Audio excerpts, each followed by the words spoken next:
She offered translation for $500. The millionaire didn't expect what came next. Hello everyone. Before we begin today's story, I have a small favor to ask. Please hit subscribe and turn on the notification bell so you never miss our channel's new videos. It is quick, free, and the best way to support us in bringing you more dramatic stories. Your support means the world to us. Where are you watching from? Drop your city or country in the comments below. Thank you very much. Now, let us return to our main character. The room smells faintly of fresh coffee and polished wood. Sunlight pours through tall windows, bouncing off a long conference table where printed contracts sit neatly stacked. This is the kind of place where voices are usually calm, confident, and expensive. A place where words carry weight and mistakes cost money. At the far end of the table, a young woman stands with her hands loosely folded. Her jacket is worn at the cuffs, her tote bag resting by her feet. She does not look nervous, but she does look careful, like someone who has learned to measure every move. When she speaks, her voice is steady. "I can translate it," she says, "for $500. For a moment, no one responds. Then a soft laugh breaks the silence. It comes from a man seated slightly apart from the others. He looks relaxed, almost amused, leaning back in his chair as if this meeting is only a brief stop in his day. His suit is simple, not flashy. No one in the room seems to be paying him special attention, and that is exactly how he wants it. $500, he thinks, for a few pages of translation. Around the table, a few heads turn toward the woman. Some eyebrows lift. Someone clears their throat. In a room filled with executives and consultants, her request sounds bold. To some, it sounds ridiculous. The man smiles, just enough to show that he finds the moment entertaining. He does not interrupt. He does not correct her. Instead, he watches. The woman meets the room with calm eyes. She does not rush to explain herself. She does not apologize for the number. $500 is not a challenge. It is a statement. What no one here knows is that the man watching her so closely is not just another guest. He is the reason this meeting exists. He is a self-made millionaire, the silent owner behind the deal on the table. Today, he chose to sit in the background, dressed down, listening more than speaking. He wanted to see how people behaved when they thought power was not watching. And now, unexpectedly, power is listening. The document in question is not simple. It is written in layered language, filled with legal nuance and cultural traps. One wrong word could turn agreement into disaster. That is why the room went quiet when she made her offer. The man's smile fades just a little. Curiosity replaces amusement. "Go ahead," someone says, unsure. The woman nods once. She steps closer to the table, picks up the pages, and begins. Her voice changes the room. She does not translate word for word. She translates meaning. She adjusts tone, clarifies intent, smooths over phrases that could offend, and sharpens clauses that protect both sides. She moves through the text with confidence, pausing only when precision matters most. The man sits forward now. This is not what he expected. Around the table, pens stop tapping, phones lower. The laughter from moments earlier is gone, replaced by something heavier. Respect, surprise, silence. The woman finishes a paragraph and looks up, calm, grounded, certain. The man feels it then, that quiet jolt in his chest. The moment when a test stops being a game. $500 suddenly sounds cheap, and for the first time since he walked into the room, the millionaire is no longer smiling. The silence in the room does not break right away. The woman lowers the pages gently onto the table, as if placing something fragile down. She does not smile. She does not wait for applause. She simply steps back to where she was standing before, hands folded again, posture calm. $500. That number still hangs in the air. For most people in the room, it is a minor expense. For her, it is not. She feels it in the way her shoulders stay straight, in the way she refuses to explain herself further. She has already done what she came to do. Across the table, the man watches her closely. He has sat through hundreds of meetings like this. He has heard polished translators, overpaid consultants, confident voices that collapse the moment pressure appears. What he just witnessed was different. There was no showing off, no hesitation, just precision. He glances around the table.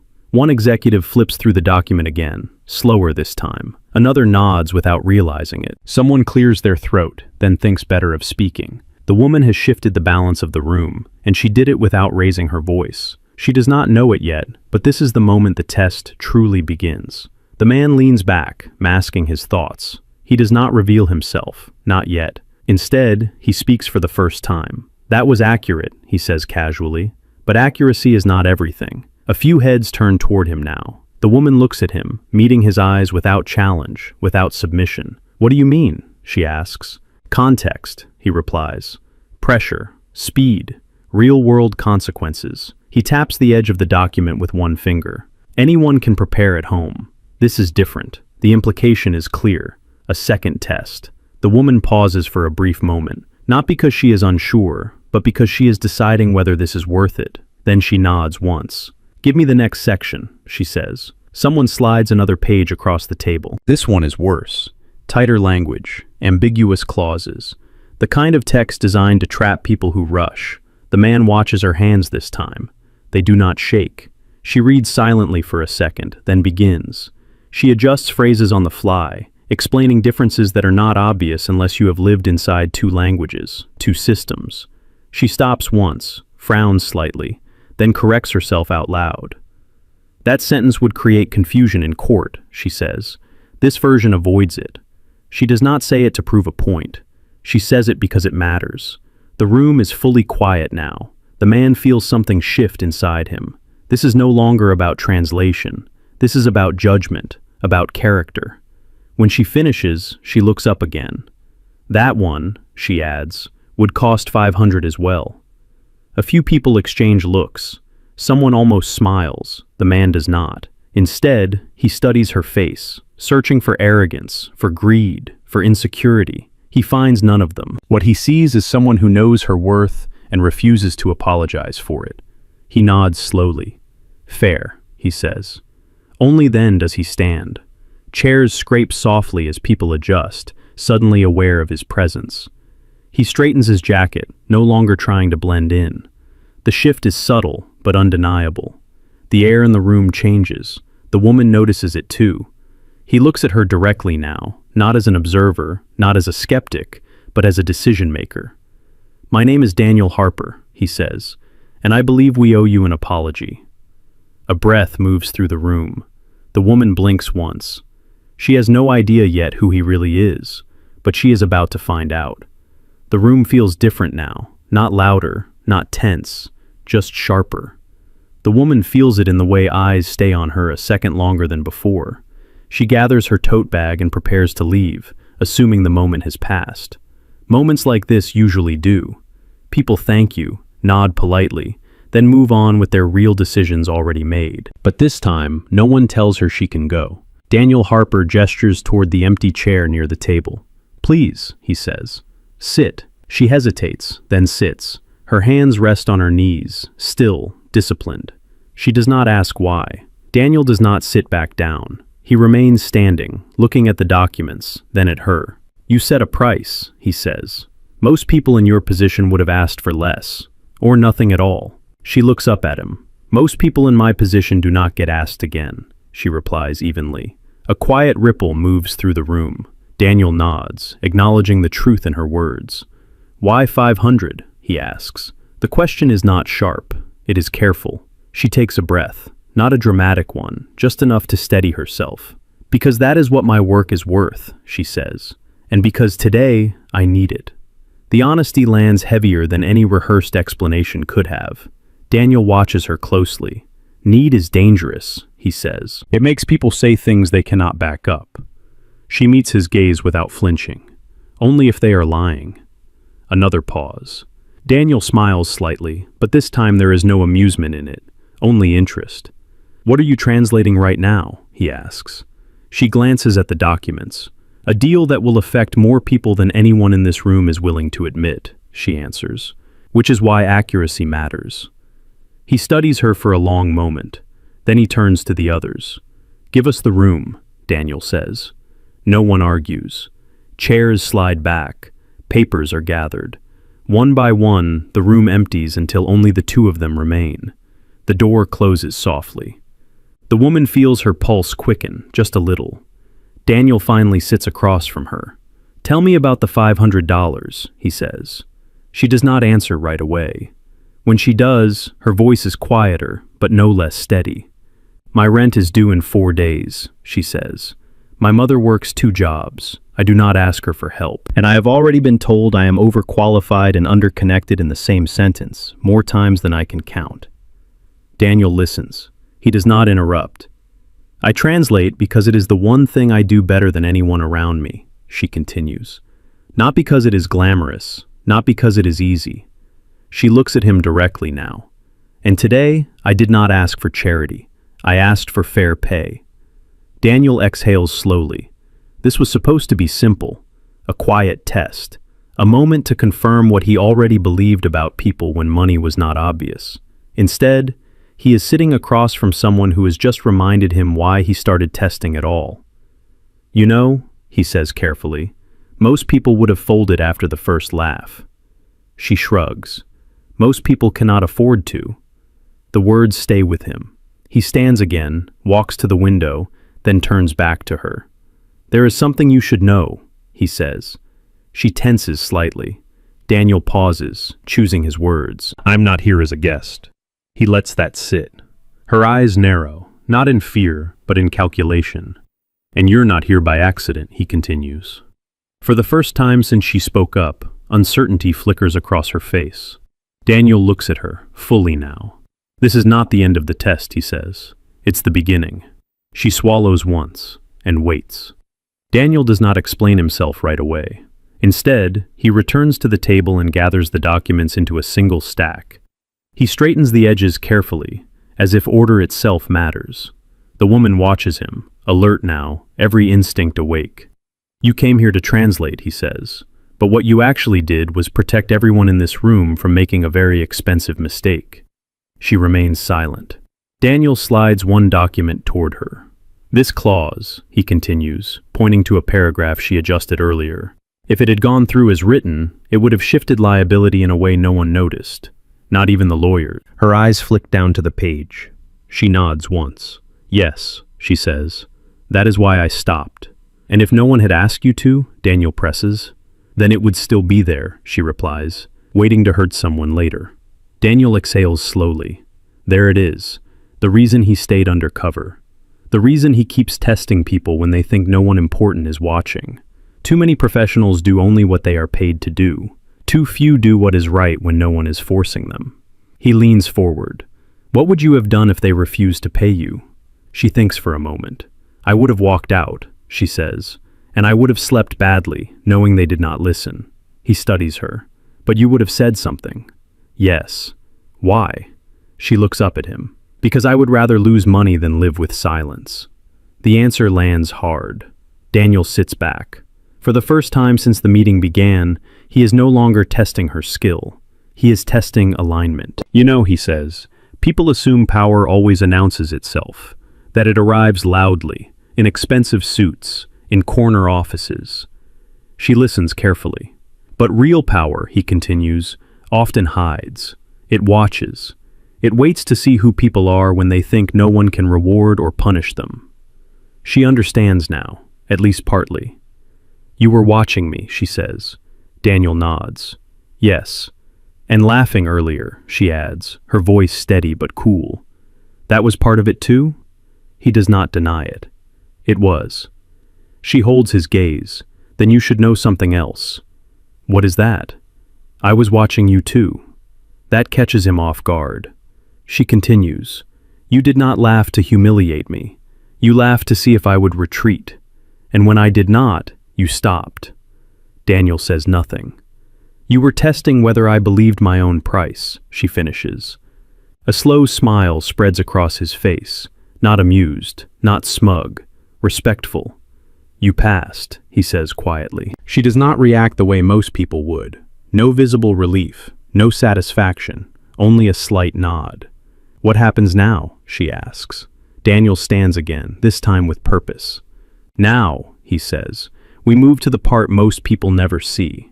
He reaches into his jacket and removes a business card. Simple, white, no title printed beneath his name. Daniel Harper. He places it on the table between them. This deal, he says, is mine. The room feels smaller suddenly. She looks at the card, then back at him. You are the decision maker, she says. Yes. Her breathing steadies. Her posture does not change. And the $500? She asks. Daniel smiles faintly. That was never the real cost. He pauses, then adds, but you will be paid. She nods once. Good. He laughs softly now, genuinely. Most people would have asked for more. She meets his eyes. Most people would have been wrong. Daniel feels something settle into place. This is not a job interview, he says, and it is not a favor. She waits. It is an opportunity, he continues, for both of us. She considers his words carefully. Then say it clearly, she replies. What are you offering? Daniel looks at her, fully now. Respect, he says, first. The silence that follows is not empty. It is earned. Daniel does not rush the moment. He remains standing, one hand resting lightly on the back of the chair, giving her space to think. The offer he just made is intentionally incomplete. He wants to see what she does when power does not push. The woman looks down at the business card again. The name is simple. No title. No company logo. But now she understands why the room shifted when he stood. You said respect, she says. That is not a position. Daniel nods. It is the foundation.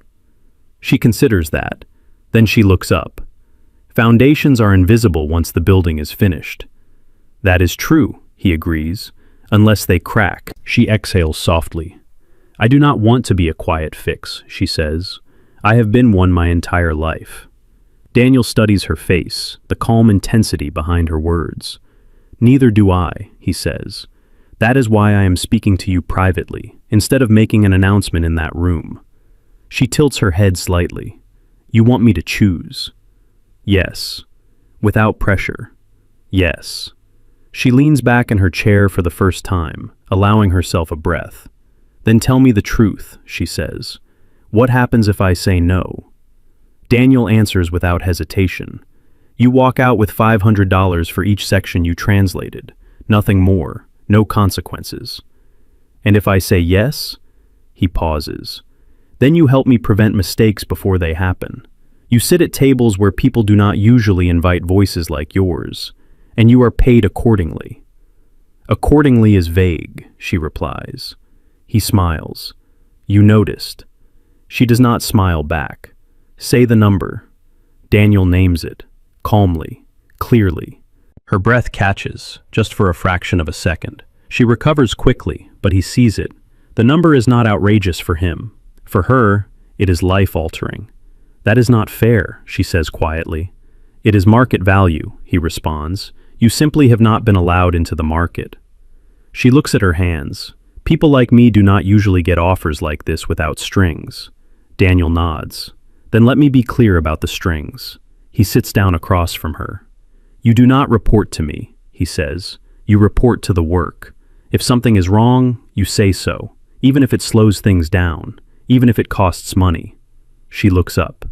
And if I embarrass someone important? He meets her gaze. Then I will stand next to you.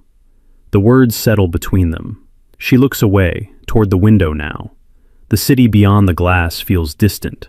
For years, she has been invisible inside rooms like this, translating quietly, fixing quietly, leaving quietly. You laughed at me, she says suddenly. Daniel does not deflect. I did. And now you are offering me a seat at your table. Yes. She turns back to him. Why should I trust that this is not another test? He thinks carefully before answering. Because I do not test people twice in the same way, he says. And because you already passed the one that mattered. She studies him, searching for certainty.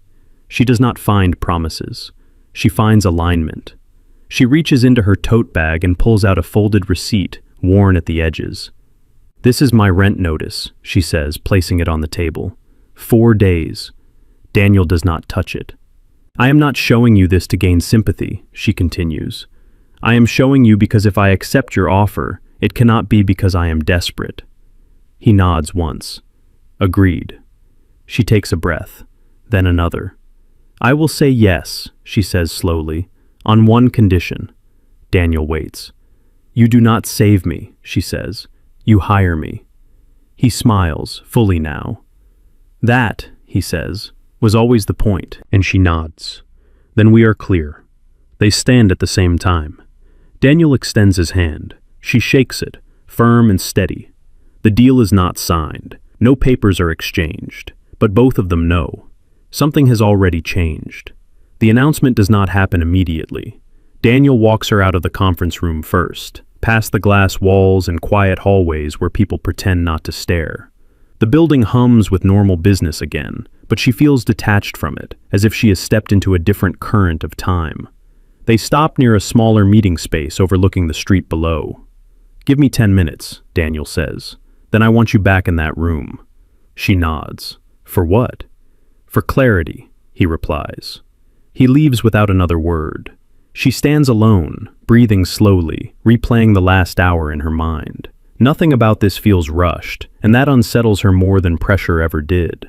She has learned how to survive urgency. Patience from powerful people is rarer and more dangerous. When Daniel returns, he is no longer alone.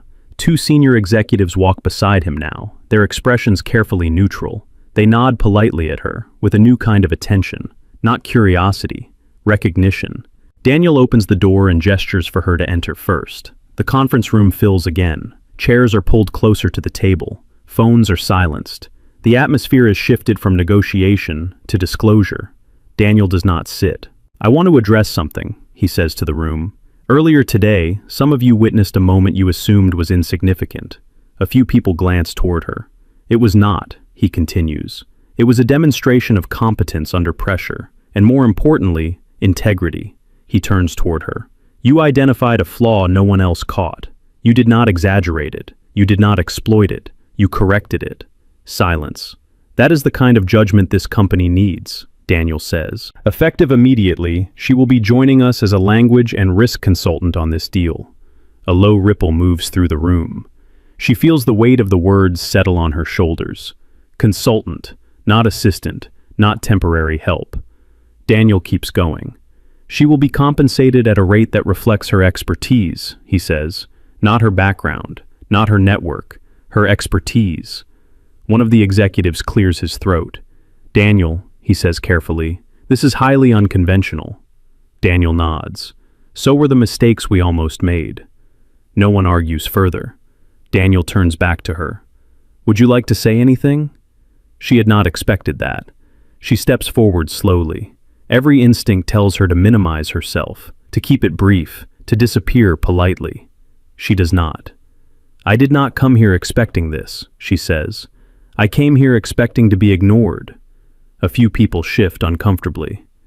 "But I am not here because of luck," she continues, "and I am not here because someone felt generous." She looks directly at the table. "I am here because my work speaks clearly," she says, "and I intend to keep it that way." She steps back. Daniel nods once, satisfied. The meeting resumes, but it is no longer the same. People listen differently now. Questions are sharper, decisions slower, more deliberate. Her presence changes the rhythm, and everyone feels it. When it finally ends, the room empties again. Daniel waits until they are alone. "You handled that well," he says. She exhales. "You put me on the spot." "Yes," he admits, "because respect does not exist in private only." She considers that. "Thank you," she says, then adds, "for not speaking for me." Daniel smiles faintly. "You did not need it." He reaches into his pocket and places an envelope on the table.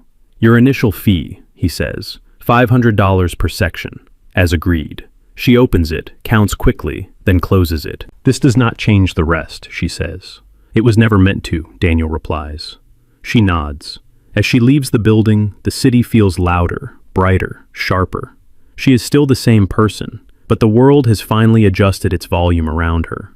And Daniel watches from the window, knowing this was only the beginning. The first real tension does not come from the work. It comes 3 days later. She is seated at the long table again, laptop open, notes neatly arranged. The pace of the meetings has changed since she joined. Fewer assumptions, more pauses. People ask her to weigh in before decisions are finalized. It is subtle, but real, and not everyone is comfortable with it. A senior partner named Richard sits across from her, fingers steepled, eyes sharp. He has not spoken directly to her since the announcement, until now. "This clause," Richard says, tapping the screen projected on the wall, "slows the timeline by at least 2 weeks. That delay could cost us millions. She looks at the clause, then at him. It could also save us from litigation, she replies calmly, which would cost more. Richard smiles thinly. That is speculative. She keeps her voice even. So is assuming no one will challenge it. The room goes quiet. Daniel watches from the end of the table, saying nothing. Richard leans back. You are new here, he says. You might not fully understand how these decisions are made. She feels the familiar pressure rise in her chest, the unspoken warning. Do not push. Do not embarrass someone powerful. She chooses her words carefully. I understand how language creates leverage, she says, and how ignoring it creates risk. Richard's smile fades. So you were telling us to ignore experience, he asks. No, she answers. I am telling you to respect evidence. The tension thickens. Daniel finally speaks. Richard, he says quietly, she is doing exactly what we asked her to do. Richard turns to him. Daniel, with respect, this is not what we agreed to. Daniel meets his gaze. It is exactly what we agreed to. The meeting moves on, but the air stays charged. Afterward, as people filter out, Richard approaches her near the door. You should be careful, he says softly. Opportunities like this disappear as quickly as they appear, and she looks at him steadily, only if they were never meant to exist. He pauses, then walks away. That evening she sits alone in her apartment, the city humming outside her window. The envelope with the initial payment rests on the table, unopened now. She has paid her rent. The immediate pressure is gone, but something else has taken its place. She thinks of Richard's words, of the looks exchanged in the room, of how easily support can become silence when power is challenged. Her phone buzzes, a message from Daniel. Are you all right? She considers lying. It would be easier. I am fine, she types, then deletes it. I am thinking, she writes instead. His reply comes quickly. Good. That means you are seeing clearly. They meet the next morning in a quiet office overlooking the street. Daniel closes the door behind them. Richard is not wrong about one thing, he says. This role will test you. She nods. I expected that. What you might not expect, he continues, is how often people will try to make you doubt yourself. She meets his eyes. I have lived with that my entire life. Daniel studies her. Then let me ask you something important. She waits. If this becomes uncomfortable, he says, if the pressure increases, if people resist your presence, will you stay? She answers without hesitation. Yes. Even if it costs you? She pauses, just long enough to be honest. I did not come here for comfort, she says. I came here to matter. Daniel exhales slowly. This is the moment he needed to hear. Good, he says, because the real test was never about translation. She raises an eyebrow. Then what was it about? Daniel looks at her steadily. Whether you would stand your ground when respect became inconvenient. She nods once. Outside, the city continues as it always has. Inside, lines have been drawn, and both of them know the hardest part is still ahead. The shift does not happen in a meeting room. It happens in the quiet accumulation of days. She arrives early and leaves late, not to prove anything, but because the work demands it. She listens more than she speaks, but when she does speak, the room adjusts. Documents come to her before they go to legal. Questions are phrased differently now, with an awareness that language is no longer an afterthought. Not everyone resists openly. Some people resist by smiling too much, by agreeing quickly, then ignoring her suggestions later.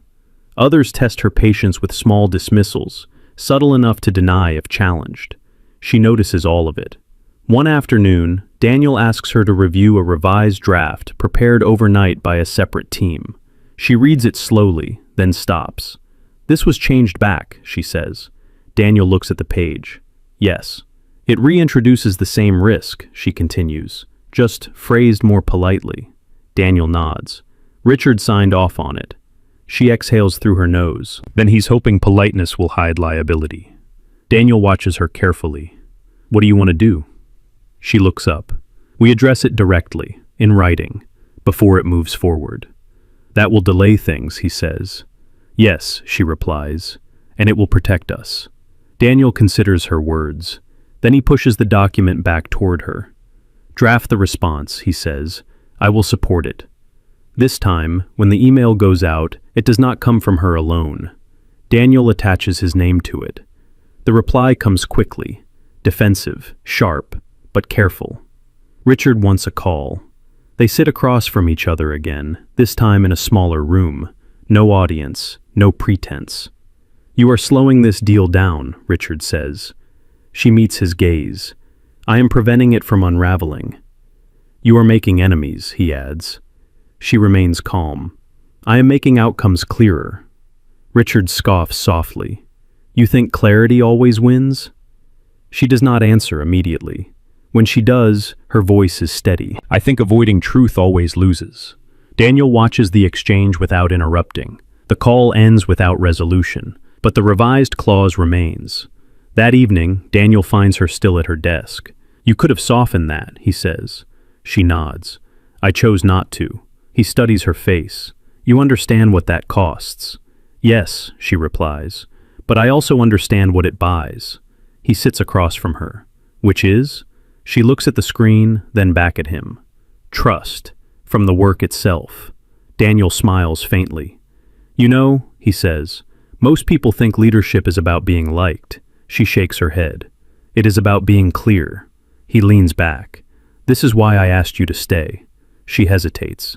Asked is generous. He meets her eyes. You chose. That matters to both of them. Weeks pass. The deal progresses more slowly, but more solidly. Errors disappear. Questions sharpen. The tone of the room changes. One afternoon, Daniel hands her a folder. What is this, she asks. A proposal, he says, for a longer-term role. She opens it, scanning the pages.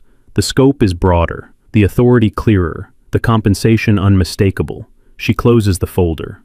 This is not about translation anymore, she says. No, Daniel agrees. It is about judgment. She considers him. And what happens when my judgment conflicts with yours? He answers without hesitation. Then we talk, and we decide together. She studies his face, searching for the test. She does not find one. She nods once. Then I accept. Daniel extends his hand. She shakes it. This time it is not a deal born of necessity. It is a partnership shaped by earned respect. Outside the window, the city moves forward. Inside, so do they. The deal closes on a quiet afternoon. There is no celebration, no applause, just a final review, a series of signatures, and a shared understanding that something solid has been built. The conference room looks the same as it did on the first day, but it feels different now, calmer, grounded. She stands at the window for a moment after everyone leaves, watching traffic move steadily below. Weeks ago, she was an afterthought in rooms like this. Today, her name appears on the documents as a permanent part of the process. Daniel joins her, holding a thin folder. It is done, he says. She nods.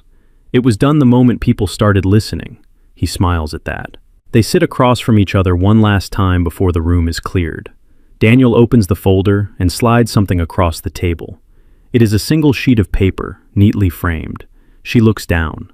Inside the frame is a $500 bill, the same amount she named on the first day.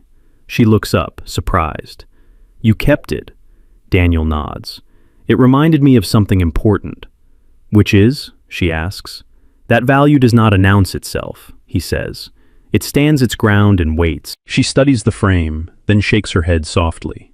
People laughed at that number.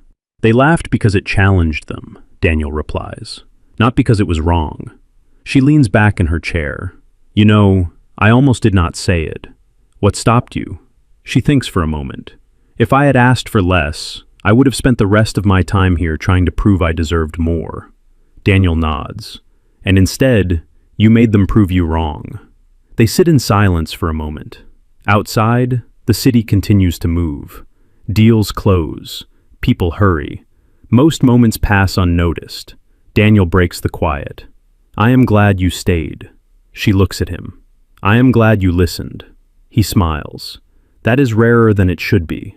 She stands and picks up her tote bag, the same one she carried into the room weeks ago. It looks smaller here now, but it has not changed. She has. As they walk toward the exit, Daniel stops. "One more thing," he says. She turns. "You never told me your name," he adds. She smiles slightly. "You never asked." He waits. "My name is Elena," she says. "Thank you, Elena," Daniel replies, "for charging $500. She laughs softly, the sound light and unguarded. "It was never about the money." "I know," he says. "That is why it mattered." They step out into the hallway together. Colleagues nod as they pass, no longer curious, no longer dismissive, simply aware. As Elena leaves the building, she pauses on the steps and looks back once. The glass reflects her clearly now, not as someone trying to belong, but as someone who already does. Inside, Daniel returns to his office and places the framed bill on the shelf behind his desk, not as a trophy, as a reminder. Power does not come from wealth alone. It comes from recognizing value when it speaks quietly. And sometimes, all it takes to change everything is the courage to name your price and the integrity to stand by it. The story does not end with applause. It ends with respect, and that is what lasts.